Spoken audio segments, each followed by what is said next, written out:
ప్రియమైన సహోదరులు సహోదరులకి ప్రభువులు,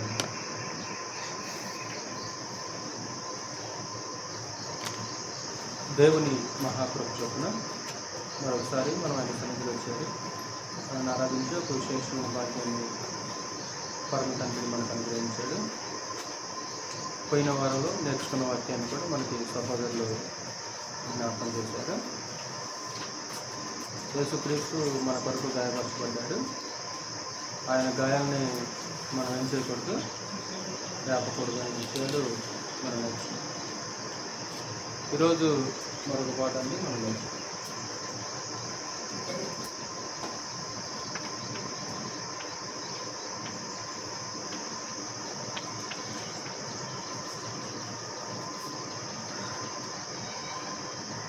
సజీవమైన రాళ్ళు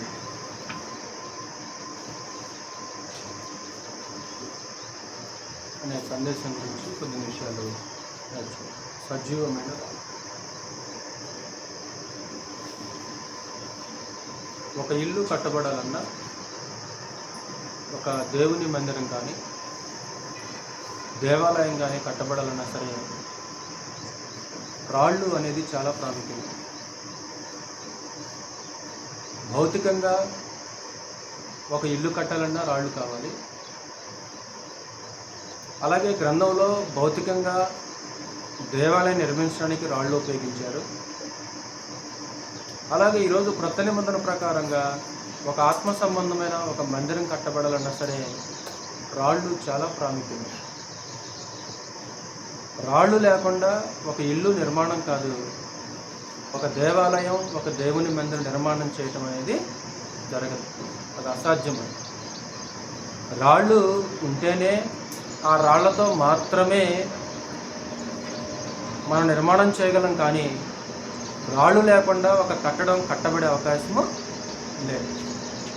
అంటే సజీవమైన రాళ్ళు అంటే ఏంటి? ఎవరు సజీవమైన రాళ్ళు? సజీవమైన రాయి ఎలా ఉండాలి అనే సందేశాన్ని మనం కొద్ది నిమిషాలు నేర్చుకుందాం.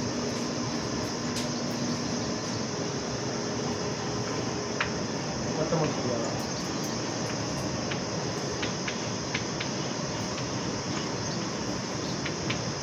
పాత నిబంధన మందిరము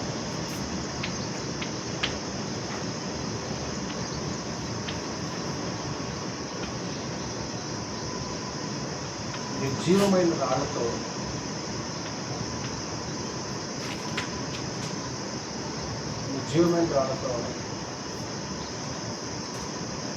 కట్టబడింది.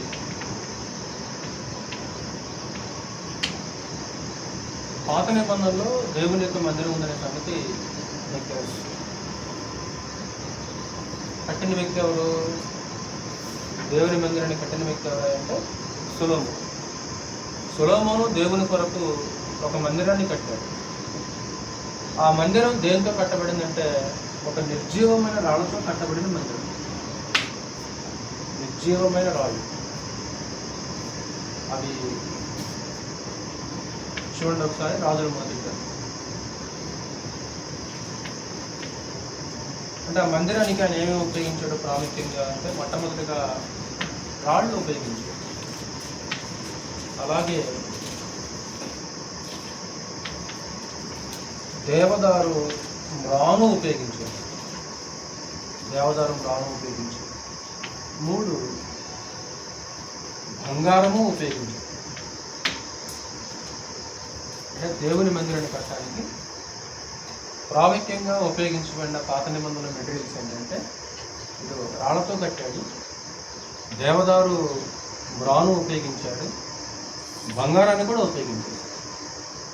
అంటే మూడు లేయర్ల పడ. మొట్టమొదటిగా రాళ్లతో కట్టేశాడు. రాళ్ల మీద చెక్కను పొదిగించేశాడు. ఆ చెక్క పైన ఏం చేశారంటే బంగారాన్ని పొదిగించేశాడు.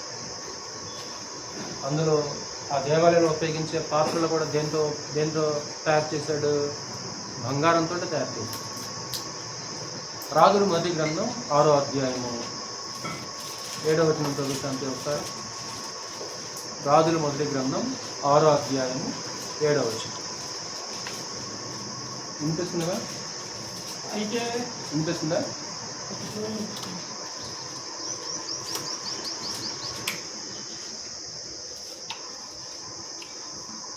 రాజుల మొదటి గ్రంథం 6వ అధ్యాయము 7వ వచనం.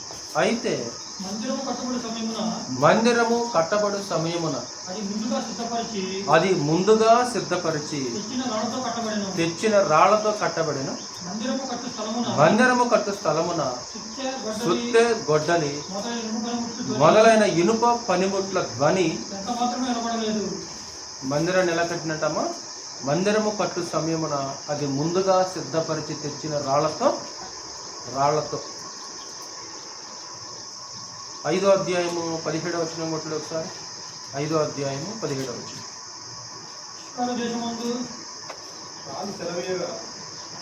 ఏ వచనం చూస్తాను? రాజు సెలవేయగా వారు మందిరం యొక్క పునాదిని చెక్కిన రాళ్లతో వేయుటకు గొప్ప రాళ్లను మిక్కిలి వెలగల రాళ్లను తెప్పించి. అంటే మొట్టమొదటిగా రాయి ఆ వచ్చిన రాళ్లతో కట్టారు. తర్వాత ఆయన ఉపయోగించింది ఏంటి? రెండోది 6వ అధ్యాయము 9వ వచనం. 6వ అధ్యాయము 9వ. ఈ ప్రకారము అతడు మందిరమును కట్టించుట ముగించి మందిరమును దేవదారు దూలములతోనూ పలకలతోనూ కప్పించెను. దేవదారు దూలములు పలకలతో కప్పించు. ఒక ఇంటికి అందం రావాలంటే వుడ్డు అందం అన్నారు. వుడ్డు అంటే చెక్క. ఇంటికి ఏం చేస్తుందంటే ఒక కళని, ఒక సౌందర్యాన్ని, ఒక అందాన్ని తీసుకొచ్చేది వుడ్ అన్నమాట. మన ప్రాంతంలో ఉపయోగించే వుడ్డు వేరుగా ఉంటుంది. కానీ ఆ కాలంలో సొలొమోను దేవుని యొక్క మందిరం కొరకు, దేవాలయం కొరకు ఆయన ఉపయోగించిన వుడ్ అంటే దేవదారు బ్రౌన్ అన్నమాట. లెబనాను పర్వత ప్రాంతాల్లో అది పెరుగుతుంటుంది. లెబనాను పర్వత ప్రాంతాలు అంటే ఇజ్రాయెల్ దేశానికి పైన ఉత్తర దిక్కున ఏం చేస్తుంటే ఆ లెబనాను ప్రాంతం ఉంటుంది. ఆ లెబనాను పర్వత ప్రాంతాల్లో ఈ దేవదారు బ్రాను అనేది ఆ చెట్లు అక్కడ ఉంటాయన్నమాట. అక్కడ నుంచి సొలొమోను తెప్పించి అద్భుతంగా దేవదారు బ్రానుతో దేవాలయం అంతా పొదిగించేశాడు. ఇంకేం చేశాడు 6వ అధ్యాయం 6వ అధ్యాయం 20వ వచనం. గర్భాలయము లోపల 20 మూరల పొడుగును 20 మూరల వెడల్పును 20 మూరల ఎత్తును గలదై ఉండెను. దీనిని మేలిమి బంగారముతో పొదిగించెను. అర్జకరతో చేయబడిన బలిపీఠమును ఇలాగుననే పొదిగించెను.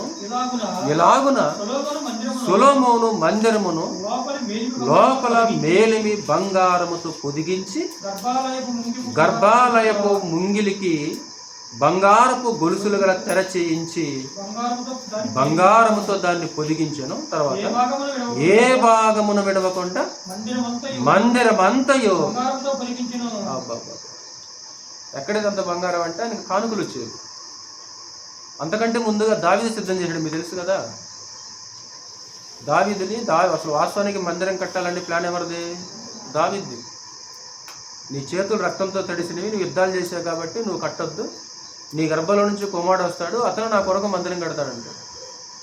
అప్పుడు దావీదు ఏం చేశాడు? దేవుని యొక్క మందిరం కొరకు మక్కువతోటి ఒక విస్తారమైన వెండిని, బంగారాన్ని, ఇత్తడిని సిద్ధం చేశాడు కదా.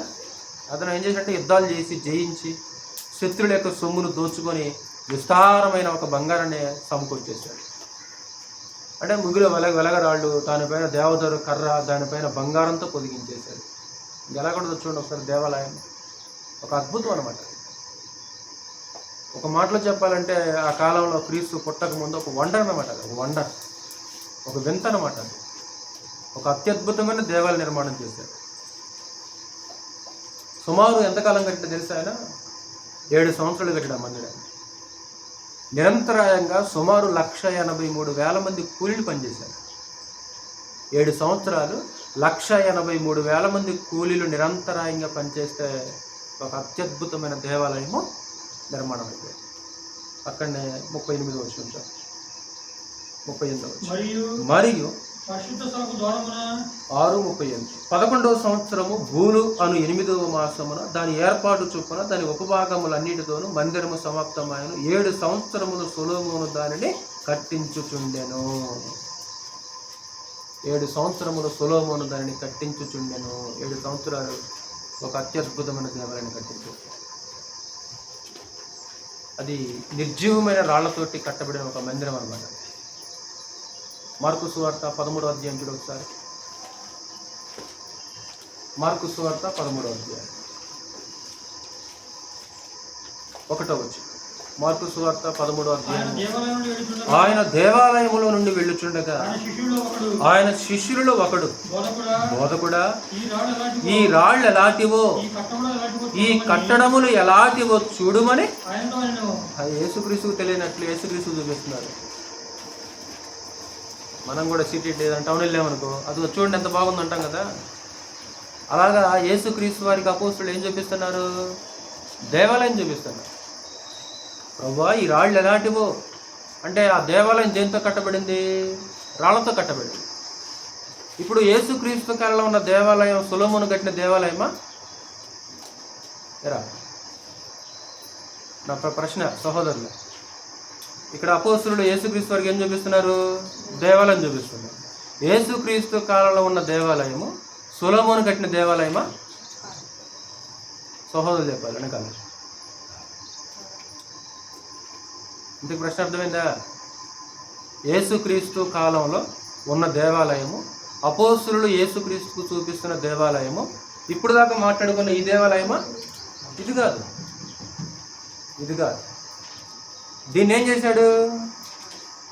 యోధారాజు అనే సిద్కియా కాలంలో నెబుకద్నెజరు దీన్ని, ఈ సొలొమోను కట్టిన దేవాలయాన్ని యోధారాజు అనే సిద్కియా కాలం నెబుకద్నెజరు ఏం చేసి తెలుసా? పడగొట్టాడు. తర్వాత మళ్ళీ చెర నుంచి విమోచించబడిన తర్వాత జెరుబ్బాబెలు యెహోషువ నాయకత్వంలో ఎజ్రా గ్రంథంలో మరలా దేవాలయం ఏం చేయబడుద్ది? తెలియాలి మీకు, ఎన్నోసార్లు చెప్పాను మీకు, మరి మీకు గుర్తుందో లేదు. జెరుబ్బాబెలు మరలా అదే స్థలంలో ఏం చేశాడు? కట్టాడు. ఇప్పుడు జెరుబ్బాబెలు కట్టిన దేవాలయమా యేసుప్రభు చూసిన దేవాలయం? అది కూడా కాదు. మరలా జెరుబ్బాబెలు కట్టిన దేవాలయం కూడా గ్రీకు రాజు అయిన ఎపిఫెనస్ అనే వ్యక్తి ఏం చేస్తాడో తెలుసా? అతను పడగొట్టేశాడు. అప్పుడు తర్వాత హేరోదు ఈ దేవాలయాన్ని కడతాడు. ఎంతకాలం కట్టాడు తెలుసా? 2 సంవత్సరాలు అంటాడు. కాబట్టి యేసుక్రీస్తు కాలంలో ఉన్న దేవాలయము, ఇప్పుడు మాట్లాడుతున్న దేవాలయము ఒక అద్భుతమైన రాళ్లతో కట్టబడ్డ దేవాలయం. ఆ దేవాలయానికి ఎదురుగా ఒలీవల కొండ ఉంటుందంట. ఆ కొండలో నుంచి అలాగా సూర్యుడు ఉదయించేస్తుంది. ఆ సూర్యుడు ఉదయించినప్పుడు, సూర్యరశ్మి పడినప్పుడు అంట, రాళ్ల మీద పడ్డప్పుడు దేవాలయం తెల్లగా మెరిసిపోతుంది. అదే అపోస్తులు ప్రభువు చూపిస్తున్నారు. అలా దేవాలయం లోపల నుంచి బయటికి వెళ్ళి అలా కూర్చున్నారు వాళ్ళు. అదేమో సూర్యరశ్మికి దేవాలయం ఎలాగుంది? సూర్యరశ్మికి అద్భుతంగా మెరిసిపోతుంది. అపోస్తులు ప్రభు చూడు ఎలాగుంది దేవాలయం, అసలు చూడు ఈ రాళ్ళు ఏంటి, ఈ కట్టెలు చూడు ఎంత అద్భుతంగా ఉందో. అప్పుడు ప్రభు ఏమంటాడు? కింద 2వ వచనం ముట్టుకు, అందుకు యేసు ఈ గొప్ప కట్టడములు చూచుచున్నారే, రాతి మీద రాయి ఒకటైనను ఎక్కడ నిలిచి ఉండకుండా పడద్రోయబడునని అతనితో చెప్పాను. అంటే ఆ దేవాలయం కూడా ఏం చేయబడింది? మీరు చూపిస్తున్నారు కదా ఇంత గొప్ప దేవాలయం అని. రాతి మీద రాయి ఉండకుండా పడద్రోయబడే దినాలు వచ్చుచున్నవి. అంటే రాతితో కట్టిన దేవాలయం సొలొమోను కట్టిన, జెరుబ్బాబెలు కట్టిన, తర్వాత హేరోదు కట్టినా సరే అది దేంతో కట్టబడింది? నిర్జీవమైన రాళ్లతో కట్టబడిన మందిరం. అది నిర్జీవమైన రాళ్లతో కట్టబడిన మందిరం. అక్కడ యోహాను సువార్త 2వ అధ్యాయము 20వ వచనం చదువు ఒకసారి. యూదులు ఈ దేవాలయము 46 సంవత్సరములు కట్టిరే. ఎంతకాలం కట్టారు ఆ దేవాలయాన్ని? 46 సంవత్సరాలు కట్టారంట ఆ దేవాలయం. ఒక అత్యద్భుతమైన ఒక గొప్ప మందిరం అన్నమాట.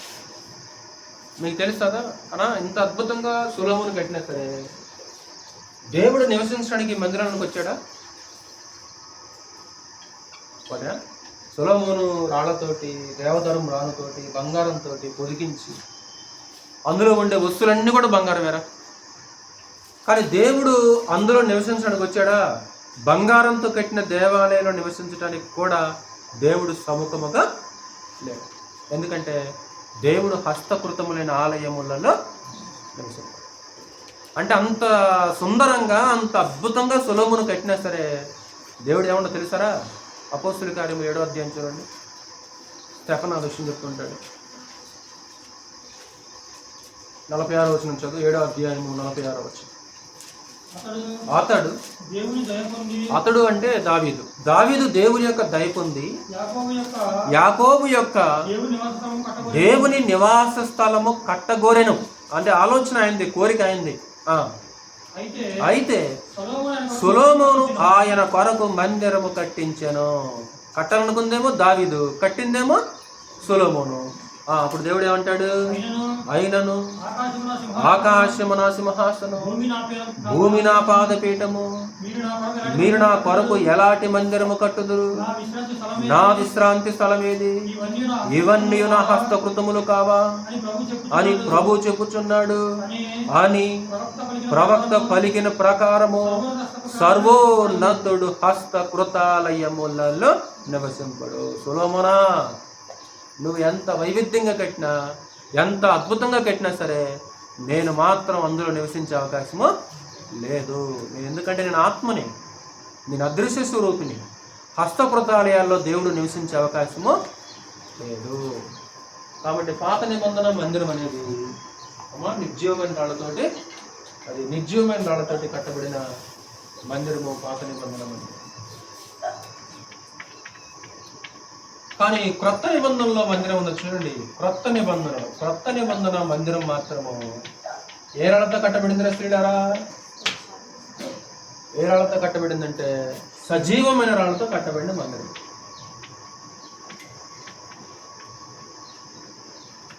సజీవమైన రాళ్లతో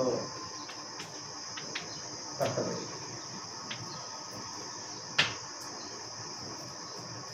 అర్థమవుతుందా? ఒక అత్యద్భుతమైన సూత్రం, కొంచెం మనసు పెట్టాలి మీరు.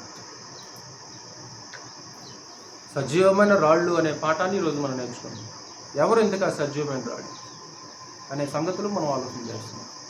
పాత నిబంధనలో మందిరమేమో నిర్జీవమైన రాళ్ళతో కట్టబడితే, క్రొత్త నిబంధన కాలంలో మందిరం మాత్రము సజీవమైన రాళ్లతో కట్టబడింది. ఇప్పుడు ఈ మందిరాన్ని కట్టిన వ్యక్తి ఏమో సొలొమోను అనుకున్నాం. మరి ఈ మందిరాన్ని కట్టిన వ్యక్తి ఎవరై ఉంటారు శాంతిగా? ఇప్పుడు ఈ మందిరాన్ని కట్టింది సొలొమోను అని ఫస్ట్ సొలొమోను కట్టినది చూసాం కదా. క్రొత్త నిబంధన కాలంలో కూడా దేవునికి మందిరం ఉందా లేదా? ఉంది. ఈ క్రొత్త నిబంధన కాలంలో మందిరం కట్టిన వ్యక్తి ఎవరు? మందిరం కట్టిన వ్యక్తి ఎవరు క్రొత్త నిబంధన కాలంలో? సీను గారు, క్రొత్త నిబంధన కాలంలో కూడా మందిరం ఉందండి. ఈ క్రొత్త నిబంధన కాలంలో మందిరాన్ని కట్టిన వ్యక్తి ఎవరు? ఇప్పుడు సొలొమోను కట్టింది నెబుకద్నెజరు పడగొట్టాడు కదా. తర్వాత అదే స్థలంలో అదే పునాది మీద జెరుబ్బాబెలు కడుతున్నాడు సార్. జెరుబ్బాబెలు కట్టేటప్పుడు దేవుడు ఒక ప్రవచనం చెప్తుంటాడు. ఒకసారి జకర్యా గ్రంథం చూడు, ఒకసారి 4వ అధ్యాయంలో. పాత నిబంధన మందిరం పునర్నిర్మాణం చేసేటప్పుడే క్రొత్త నిబంధన మందిరం గురించి పరమదేవుడు ప్రవచించినట్లు ఇక్కడ మనం చూడవచ్చు. జకర్యా గ్రంథం 4వ అధ్యాయము నేను చదువుతుంటాను. 6 నుంచి ఒక 9 8 వచ్చాము. 8 9 6 నుంచి చూడాలి. 778వ పేజీ. అప్పుడు అతడు నాతో ఇట్లనెను, జెరుబ్బాబెలునకు ప్రత్యక్షమగు యెహోవా వాక్కు ఇదే. అంటే ఈ సందేశం జెరుబ్బాబెలుకి. శక్తి చేతనైనను బలము చేతనైనను కాక నా ఆత్మ చేతనే ఇది జరుగునని సైన్యములకు అధిపతికు యెహోవా సెలవిచ్చెను. గొప్ప పర్వతమా, జెరుబ్బాబెలును అడ్డగించుటకు నీవు ఏమాత్రపు దానము? నీవు చదును భూమి వగుదువు. కృప కలుగునుగాక అని జనులు కేకలవేయగా అతడు పైరాయి తీసుకొని పెట్టించను. అంటే జెరుబ్బాబెలు ఒక మందిరం కడతంటేనా కొంతమంది అడ్డగించారు ఆ మందిరాన్ని కట్టకుండా, పని ఆపారు. అది అడుగుతున్నాడమ్మా, గొప్ప పర్వతమా, జెరుబ్బాబెలును అడ్డగించుటకు నీవు ఏమాత్రపు దానము? 8వ వచనం. యెహోవా వాక్కు మరలా నాకు ప్రత్యక్షమై ఇలాగు సెలవిచ్చెను, జెరుబ్బాబెలు చేతులు ఈ మందిరపు పునాది వేసి ఉన్నవి, అతని చేతులు ముగించును. అంటే మందిరపు పునాది వేసిన చేతులు ఎవరివి? జెరుబ్బాబెలువి. అదే చేతులు ఆ మందిరాన్ని ఏం చేస్తాయంట? కంప్లీట్ చేసేస్తాయి. ఇదే సమయంలో దేవుడు ఒక ప్రవచనం పలికాడు. ఇప్పుడు 6వ అధ్యాయం 12వ వచనం చదువు శాంతి ఒకసారి. సీను గారు చూడండి సార్. అక్కడ 6:12 చదువు సంఖ్య.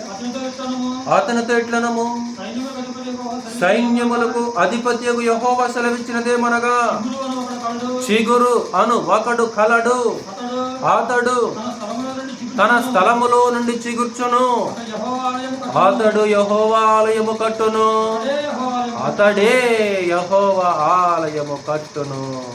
ఇప్పుడు ఆల్రెడీ ఆలయం కట్టబడుతుందా లేదరా రేఖ అమ్మా? కానీ 4వ అధ్యాయంలో ఆలయం ఏం చేయబడుతుంది? కట్టబడుతుంది. జెరుబ్బాబెలు చేతులే పునాదేశుడివి, జెరుబ్బాబెలు చేతులు ఏం చేస్తాయి? ముగిస్తాయి. కానీ మరలా ఇక్కడ ప్రవచనం చెప్తున్నాడు చూడు పరమ తండ్రి, ఇదిగో చిగురు అని ఒకడు కలడు,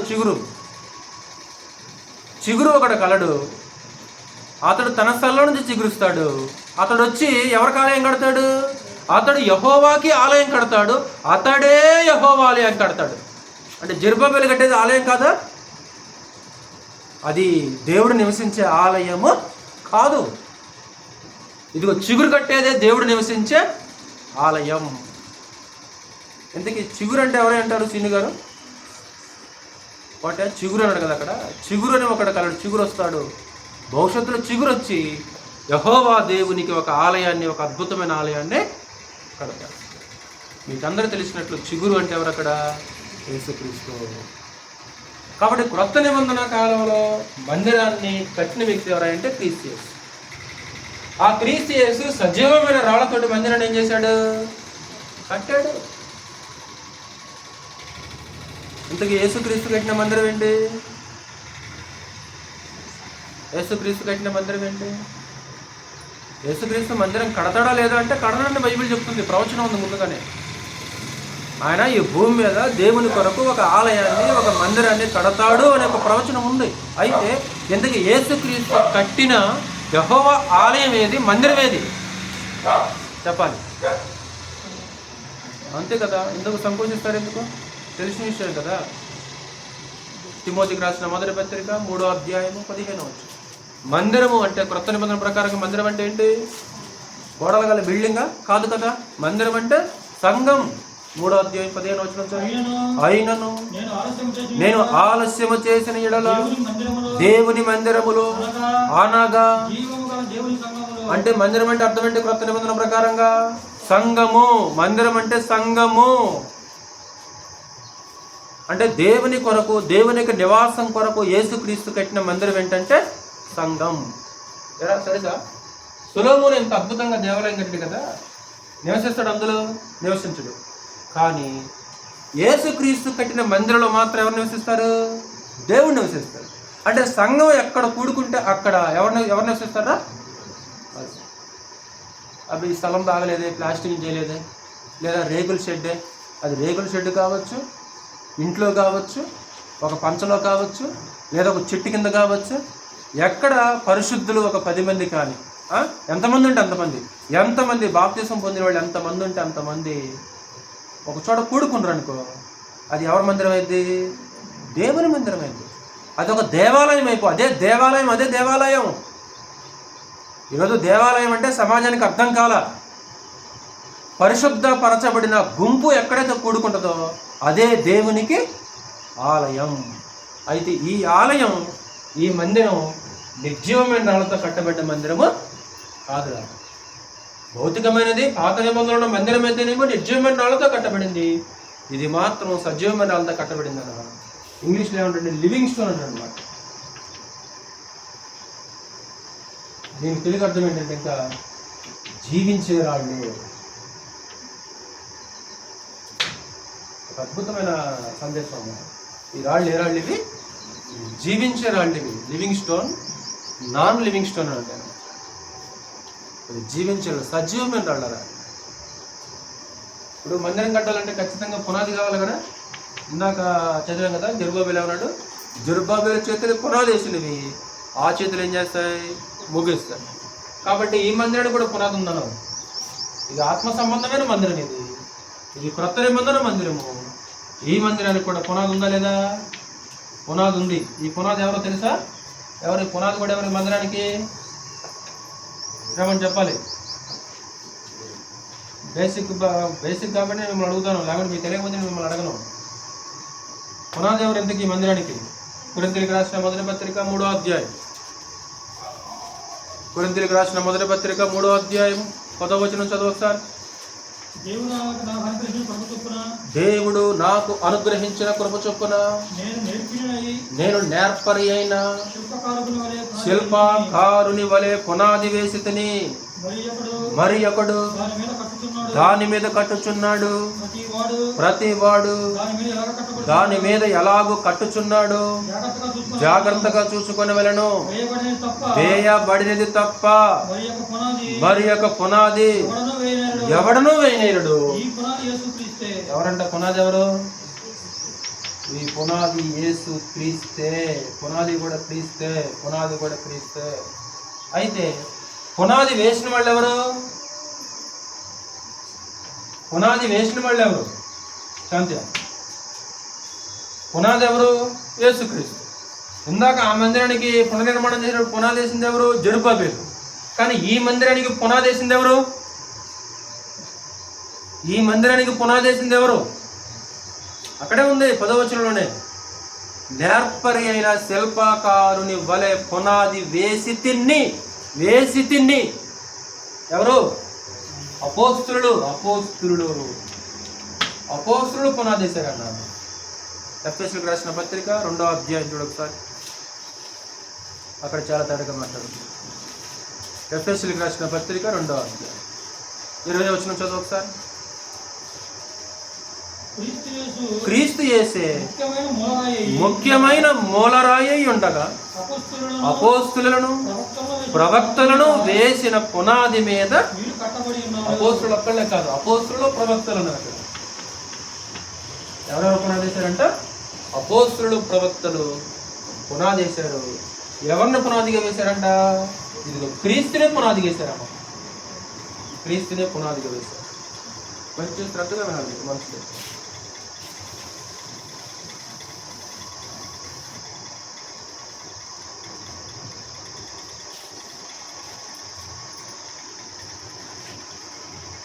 ఇది పునాది అంటుందా? పునాది ఎవరంటే క్రీస్తు కదా.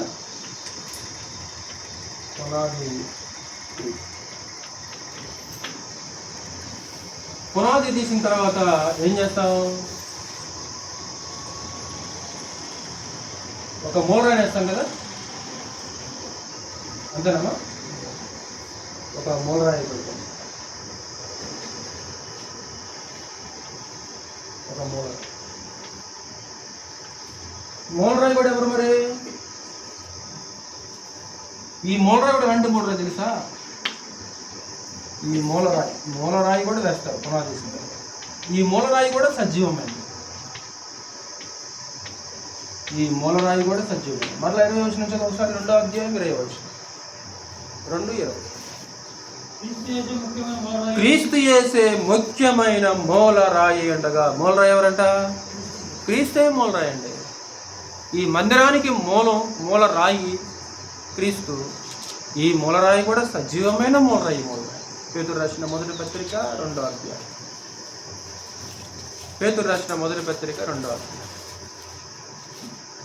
4వ వచనం. మనుషుల చేత విసర్జింపబడినను దేవుని దృష్టికి ఏర్పరచబడినదయు అమూల్యమును సజీవమునైన రాయియగు. ఈ రాయి కూడా ఎలాంటి రాయి అంట?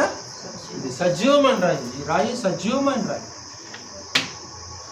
వాస్తవానికి మృతి పొందాడు ఆయన, కానీ సజీవుడైపోయాడు. రోమిల చేత యూదుల చేత శిల వేయబడి చంపబడ్డాడు, కానీ ఆయన పాతాళంలో విడవాడు. ఆయన శరీరం కుళ్ళిపోలేదు. తిరిగి 3వ రోజు ప్రభునేశ్వరు సజీవుడైపోయాడు. అందుకే ఇక్కడ ఏమంటే సజీవమైన రాయి అంటే ప్రభునేశ్వరు. ప్రకటన గ్రంథం 1వ అధ్యాయం 18వ వచనం. ప్రకటన 1:18. నేను మొదటివాడను కడపటివాడను జీవించువాడను. నేను మృతుడనైతిని గాని ఇదిగో యుగ యుగములు సజీవుడు. నేను ఒకరోజు మృతుడిని అయిపోయాను నేను వాస్తవానికి. అలాగని నేను మృత స్థితిలో ఉండిపోలేను. నేను ఎంతకాలం సజీవుడు అంటే ఆయన యుగ యుగములు నేను సజీవుడను. అంటే ఈ మూలరాయి కూడా సజీవమైన మూలరాయి, జీవం కలిగిన మూలరాయి. ఈ మూలరాయి,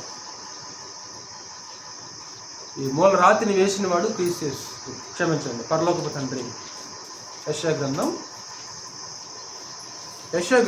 28వ అధ్యాయంలో క్రీస్తు ఒక ముఖ్యమైన మూలరాయి అనే విషయాన్ని, ఒక విశేషమైన రాయిని నేను వేస్తాను అని పరమ తండ్రి మాట్లాడటం కూడా మనం చూడవచ్చు.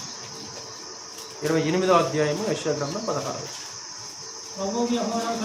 ప్రభువు యెహోవా ఎలాగ సెలవిచ్చుచున్నాడు, సియోనులో పునాదిగా రాతిని వేసిన వాడను నేనే, అది పరిశోధింపబడిన రాయి, అమూల్యమైన తలరాయి, బహు స్థిరమైన పునాది అయిన మూలరాయి అన్నది. సియోనులో పునాదిగా రాతిని వేసిన వాడు నేనే. రాయి రాయి అలాంటి రాయి అంటారా? అమూల్యమైన రాయి, రాయి అమూల్యమైన రాయి, పరిశోధింపబడిన రాయి. రాయిని పరమదేవుడు ఏం చేసినట్టు రాయిని పరిశోధించాడు. ఆ రాయిని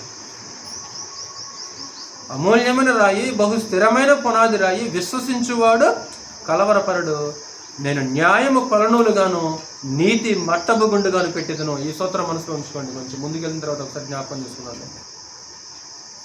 దేవుని చేతిలో మట్టబుగుండు కొలనులు అవసరం కదా? మట్టబుగుండు కొలనులు వద్దా కదా? గోడ పెట్టాలంటే మేస్త్రి చేతిలో ఏముండాలి? మట్టబుగుండు. మట్టబుగుండు అంటే తూకం తెలుసు కదా, మట్టబుగుండు. దారం ఉండాలేదా? ఉండాలి. అంటే ఈ మందిరాన్ని కట్టేటప్పుడు కూడా పరమ తండ్రి ఏం చేశాడంటే కొలనూలను ఉపయోగించాడు, మట్టబుగుండు కూడా ఉపయోగించేశాడు. కాబట్టి ఒక సజీవమైన మూలరాయి వేశాడు. ఇప్పుడు సజీవమైన మూలరాయి ఎంత కదా, ఇప్పుడు రాళ్ళు కావాలి కదా. మరి ఇందుకే రాళ్ళు ఎవరు? సరిగ్గా పునాది తీశాడు, మూలరాయి వేశాడు. ఇప్పుడు ఏం కావాలి? శాంతిగా మూలరాయి కావాలి, క్షమించండి, రాళ్ళు కావాలి, అంతే కదా. ఇప్పుడు ఏం కావాలంటే రాళ్ళు కావాలి.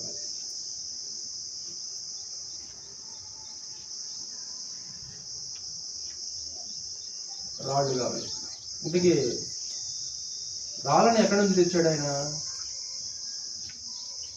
అలా ఏం చేయబడదామా? ఈ మూలరాయి మీద ఆ రాయి అలా ఏం చేయడం కట్టబడుతుంటుంది అనమాట. కట్టబడుతూ ఉంటుంది.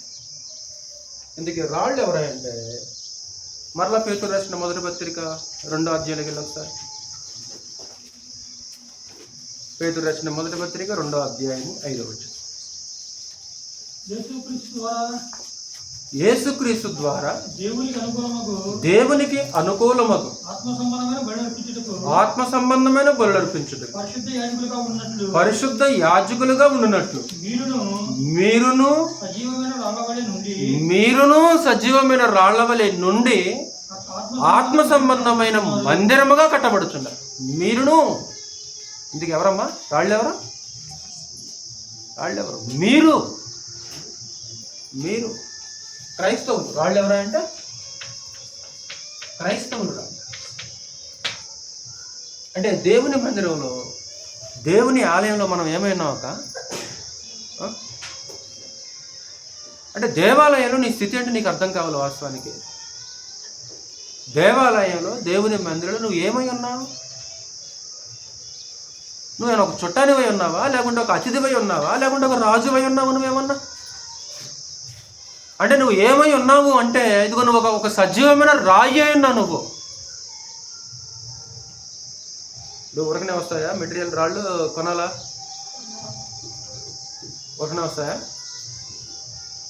ఈ రాళ్ళని క్రీస్తు రక్తంతో కొనుక్కున్నాడు రాళ్ళు. ప్రకటన గ్రంథం 5వ అధ్యాయంలో ఆ రాళ్ళ గురించి మాట్లాడుతుంటాడు. 9వ వచనం నుంచి 5వ అధ్యాయం 9వ వచనం. ఆ పెద్దలు ఆ గ్రంథమును తీసుకొని దాని ముద్రలు విప్పుటకు యోగ్యుడు వధింపబడిన వాడవై నీ రక్తం ఇచ్చి ప్రతి వంశములో ఆయా భాషలు మాట్లాడే వారిలో ప్రతి ప్రజలో ప్రతి జనములో దేవుని కొరకు మనుషులను కొని, చాలు. ఆ పైన 10వ వచనం 2వ లైన్లో నీ రక్తం ఇచ్చానని గుర్తుందన్నమాట. నీ రక్తం ఇచ్చి దేవుని కొరకు నువ్వు ఎవరిని కొన్నా? దేవుని కొరకు మనం కొనబడ్డాం ఇక్కడ వాస్తవానికి. ఇప్పుడు నువ్వు 10,000 రూపాయలు పెట్టి కొనుక్కున్నావు అనుకో, అది నీదైద్ది. 1000 రూపాయలు పెట్టి కొనుక్కున్నావు అనుకో, అది నీదైద్ది. ఇప్పుడు ఈరోజు మనల్ని కొన్న వ్యక్తి ఎవరు? దేవుడు మనల్ని కొన్నాడు. ఏమిచ్చి కొన్నాడంట? రక్తం ఇచ్చి. క్రీస్తు యేసు తన రక్తం ఇచ్చి దేవుని కొరకు మనల్ని కొన్నాడు. అంటే మనం ఎవరి వారం? మనం ఎవరి సొత్తు? ఇది నా సెల్ ఫోను, నా బండి, నా ఇల్లు, నా టీవీ, నా బంగారం. ఎలాగైంది నీది? నువ్వు కొన్నావు కాబట్టి. మరి నువ్వెవరు వారవు? నువ్వెవరు సొత్తు అంటే నువ్వు దేవుని సొత్తు. నువ్వు అది చూడండి అక్కడ, నీ రక్తం ఇచ్చి దేవుని కొరకు మనుషులను కొని. అంటే మనం కొనబడ్డ వాళ్ళం సహోదరులారా వాస్తవానికి. 14వ అధ్యాయము 3వ వచనం కూడా. 14వ అధ్యాయం 3వ వచనం. నేను చదువుతాను. వారు సింహాసనం ఎదుటను, ఆ 4 జీవుల ఎదుటను, పెద్దల ఎదుటను ఒక కొత్త కీర్తన పాడుచున్నారు. భూలోకములో నుండి కొనబడిన ఆ 144,000 మంది తప్ప మరి ఎవరనూ ఆ కీర్తన నేర్చుకునజారు. వీరు స్త్రీ సాంగత్యమును అపవిత్రుడు కానివారు, స్త్రీ సాంగత్యం ఎరుగుని వారయ్యుండి గొర్రెపిల్ల ఎక్కడికి పోవును అక్కడికి వెళ్ళాలని వెంబడించుచు, వీరు దేవుని కొరకును గొర్రెపిల్ల కొరకును ప్రథమ ఫలముగా ఉండుటకై మనుషులలో నుండి కొనబడిన వారు. మనుషులలో నుండి కొనబడిన వారు. నిన్ను కొనుక్కున్నాడు ఆ దేవుడు. దేవుడు నిన్ను ఏం చేశాడంటే నిన్ను కొనుక్కున్నాడు.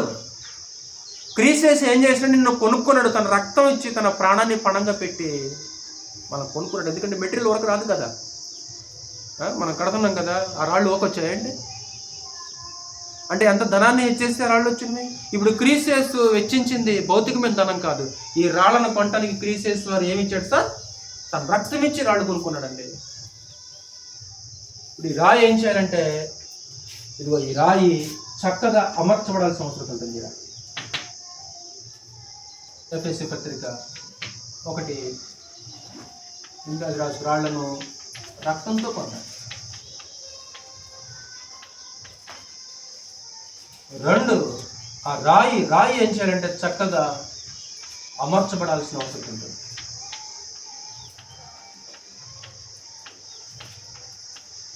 చక్కగా అమర్చబడాలి. ఎఫెసీ పత్రిక 2వ అధ్యాయం 20వ వచనం చదువు ఒకసారి. 2వ అధ్యాయము 20. క్రీస్తు యేసే ముఖ్యమైన మూలరాయి ఉండగా అపోస్తలులను ప్రవక్తలు వేసిన పునాది మీద మీరు కట్టబడి ఉన్నారు. ప్రతి కట్టడమును ఆయనలో చక్కగా అమర్చబడి. చాలే, ప్రతి కట్టడము ఆయనలో చక్కగా అమర్చబడి. ఇప్పుడు ఇక్కడ పైన రాయి పెట్టిన తర్వాత మేస్త్రి ఏం చేస్తాడు? మట్టపు గుండె వేస్తాడు కదా. మట్టపు గుండె వేసి కింద రాయికి పై రాయి సరిపోయిందో లేదని ఏం చేస్తాడురా? చూస్తాడు ఖచ్చితంగా చూస్తాడు. మట్టపు గుండు వేసి చూస్తాడు. ఒకవేళ మట్టపు గుండు కింద ఈ రాయి చాలట్లేదు అనుకో, ఏం చేస్తాడు? రాయిని చెక్కుతాడు. అంతే కదా. ఇప్పుడు దీని మీద పెట్టబడే రాళ్ళు ఖచ్చితంగా మూలరాయికి ఏం కావాలి? సెట్ అవ్వాలి. మూలరాయికి సెట్ అవ్వాలి. మూలరాయికి సమానంగా ఉండాలి. మూలరాయికి సరి సమానంగా ఉండాలి. ఒకవేళ మూలరాయికి సరి సమానంగా లేకపోతే ఆ మేస్త్రి ఆ రాయిని ఏం చేస్తాడంటే చెక్కుతూ ఉంటాడు.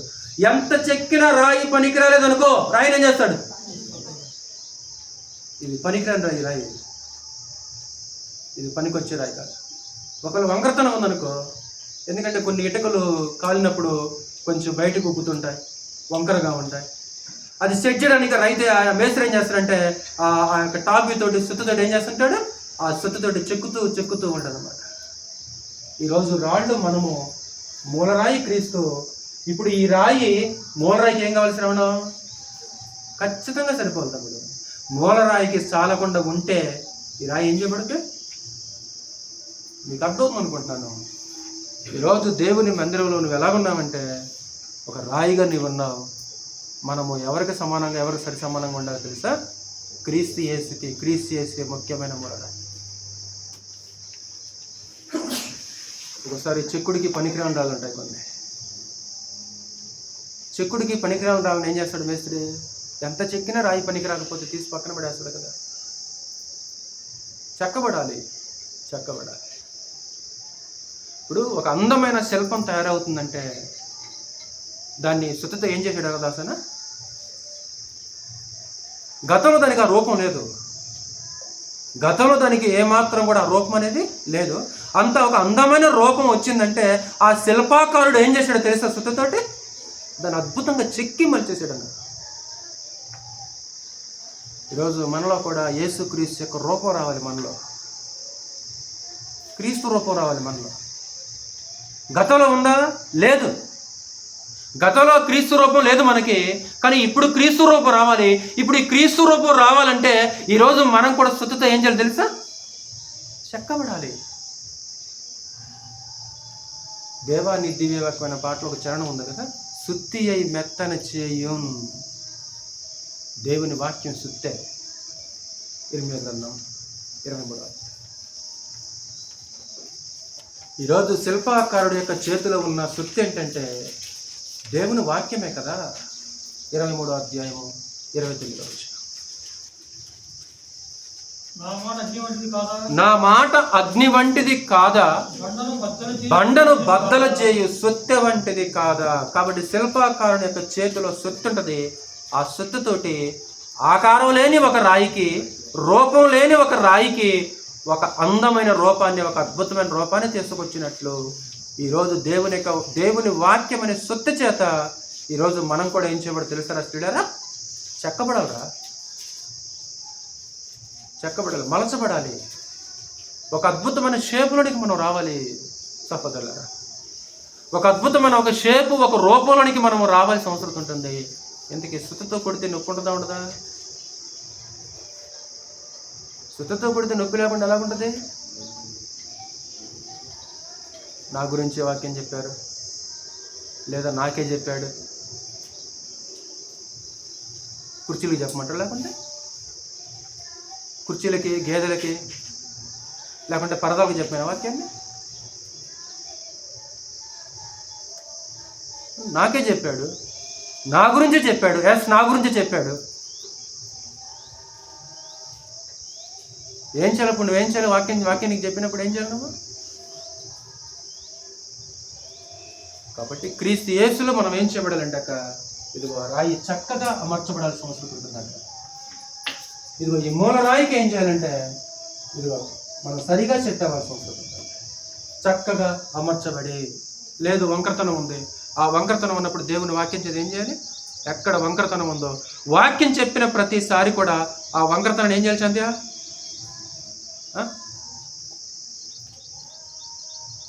నిజంగా ఈరోజు ఇక్కడ కూర్చున్న మనం చెక్కబడే రాళ్ళగా ఉన్నామా? పనికిరాని రాళ్ళగా ఉన్నామా? ఎంత చెక్కిన రాయి పనికి రాకపోతే మేస్త్రి ఏం చేస్తాడురా? ఎంత వాక్యం చెప్పినా మార్చుకోకపోతే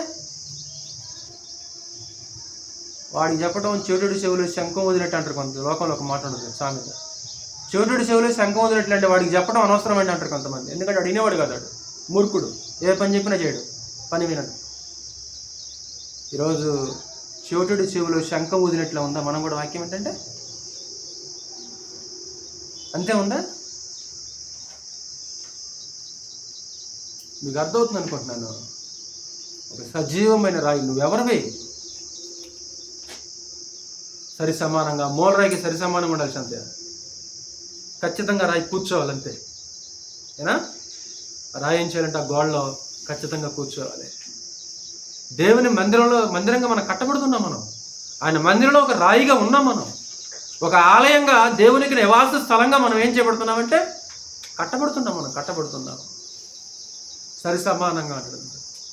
ఎఫెసీయులకు రాసిన పత్రిక 4వ అధ్యాయము 11-12 వచనాలు. 4వ అధ్యాయం 11-12 వచనాలు.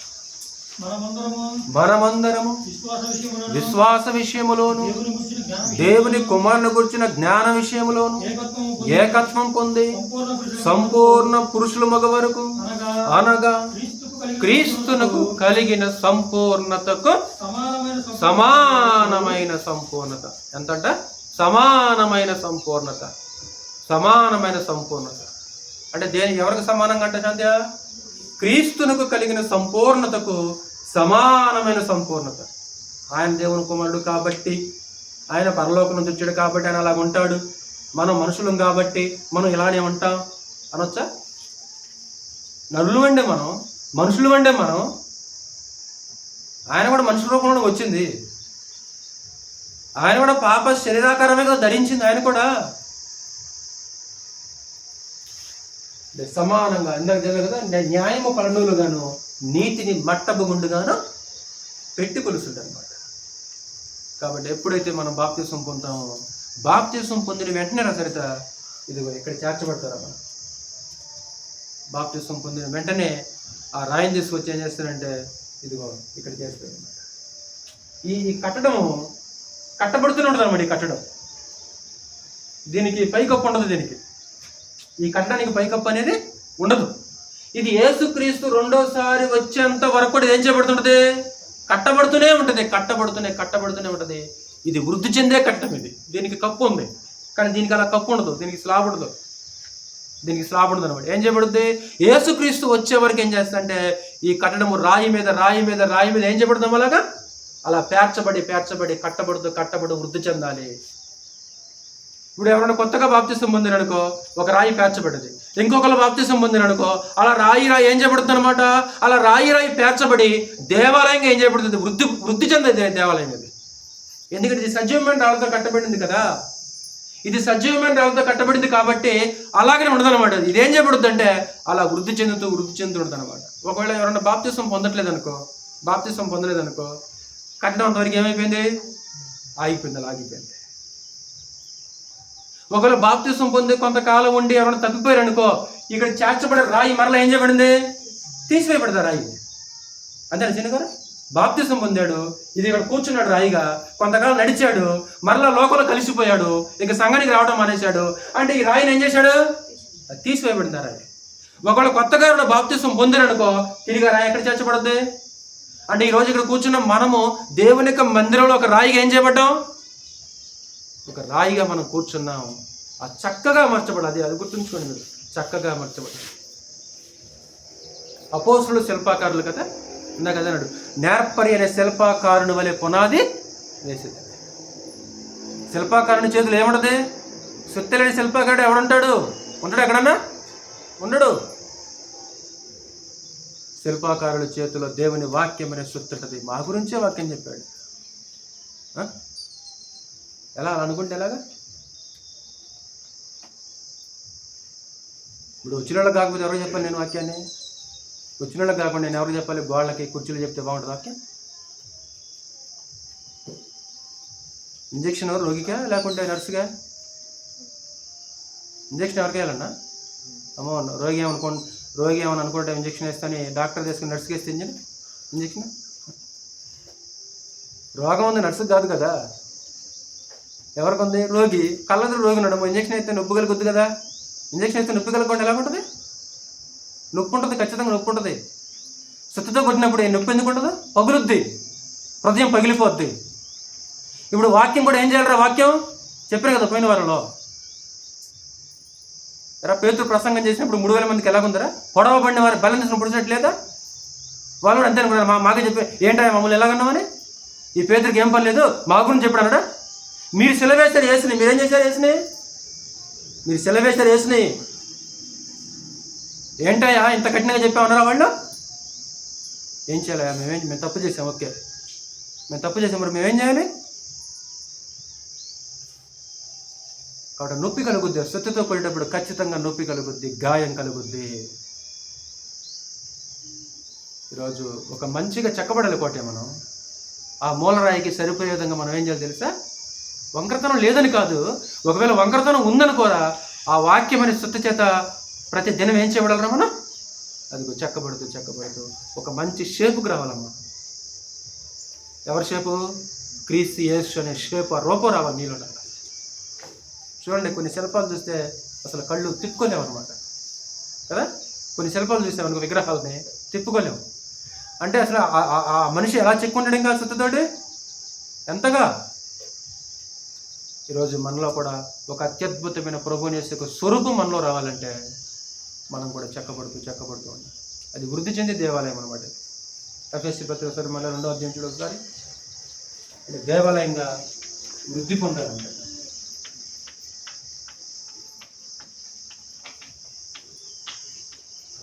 21వ వచనం, 2వ అధ్యాయము 21వ వచనం. ప్రతి కట్టడమును ఆయనలో చక్కగా అమర్చబడి ప్రభువునందు పరిశుద్ధమైన దేవాలయం ఒకటకు వృద్ధి పొందుచున్నది. ఆ పదం గమనించండి మీరు. అంటే ఈ దేవాలయం ఏమైందంటే శ్రవణం, ఇది వృద్ధి పొందే దేవాలయం. ఒక్క చోటన ఆగిపోయే దేవాలయం ఇది కాదు. ఇది వృద్ధి పొందే దేవాలయం. ఇది దినదినం రోజులు గడిచే కొద్దీ, సంవత్సరాలు గడిచే కొద్దీ ఈ దేవాలయం ఏం చేయబడుతూ ఉంటుందంటే అభివృద్ధి చెందుతూ ఉంటుంది అనమాట. ఎందుకంటే ఆగదు కదా. ఇది ఈ సంవత్సరం ఒక 2 బాప్తిసం పొందిననుకో, ఒకవేళ ఈ సంవత్సరం ఒక 10 మంది బాప్తిసం పొందిననుకో, ఒక 9 బాప్తిసం పొందిననుకో, అలా ఏం చేయబడుతుందమ్మా, ఇది ఈ సంవత్సరం ఒక 9 బాప్తిసం పొందారు. ఏం చేయబడుతుంది అలాగా? నెక్స్ట్ సంవత్సరం ఇంకొక 9 బాప్తిసం పొందారు. అలా ఏం చేయబడుతుంది అనమాట. అది ఒక దేవాలయంగా వృద్ధి చెందుతూ ఉంటుంది. కాబట్టి ఈరోజు మనం సజీవమైన రాళ్ళలాగా ఉన్నాము. అంటే కట్టడం పూర్తి కాలేదు వాస్తవానికి. ఇది యేసుక్రీస్తు రెండోసారి వచ్చేంత వరకు కూడా ఏం చేయబడుతాం, ఇది కట్టబడుతూనే ఉంటుంది. ఒక వ్యక్తిని మనం క్రీస్తులోకి నడిపించామనుకో, ఒక రాయిని ఏం చేసామో దేవాలయానికి చేర్చాము మనం. ఒక వ్యక్తిని మనం క్రీస్తులోకి నడిపిస్తే ఒక రాయిని తీసుకొచ్చి మనం అందులో చేర్చినట్లు. ఒకవేళ ఒక వ్యక్తి కనుక తప్పిపోతే ఆ రాయి ఏం చేయబడింది, అక్కడ నుంచి గోడల నుంచి అది తీసుకెళ్ళబడింది. చివరిగా మరలా పేతురు రాసిన మొదటి పత్రిక.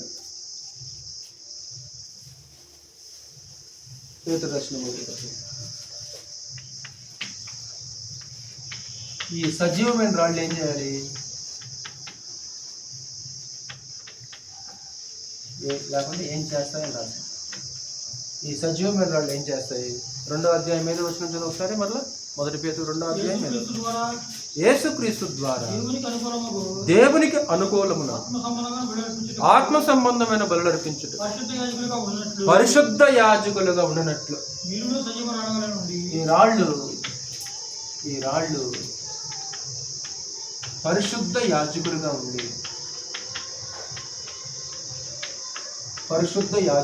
ఉండి ఏ బలు అర్పిస్తాయి అంట? ఆత్మ సంబంధమైన బలులు అర్పిస్తాయి. ఎందుకంటే ఇవి సజీవమైన రాళ్ళు అనేది, నిర్జీవమైన రాళ్ళు కాదు ఈ రాళ్ళు నిర్జీవమైన రాళ్ళు, లివింగ్ స్టోన్స్. ఇవి నాన్ లివింగ్ స్టోన్స్ కాదు. ఇవి జీవం లేని రాళ్ళు కాదు ఈ రాళ్ళు ఏం చేస్తాయి అంటే యాజకులుగా ఉండి ఆత్మ సంబంధమైన బలుడు అర్పిస్తాయి. నిర్జీవమైన రాయిగా ఉండకూడదు. ఆత్మ సంబంధమైన బలుడు అంటే ఏంటి గుర్తుందా? గుర్తు రావట్లేదా? పూర్తిగా మర్చిపోయారు. ఆత్మ సంబంధమైన బలుడు అర్పిస్తాయి రాళ్ళు. దేవుని మందిరంలో మనం ఏం పని చేయకుండా వచ్చి కూర్చొని వెళ్ళిపోతున్నామంటే ఏ రాళ్ళం మనం ప్రార్థన చేయట్లేదు, పాటలు పాడట్లేదు, కానుకలు పట్టట్లేదు, పరిచర్య చేయట్లేదు, ఏం చేయట్లేదు.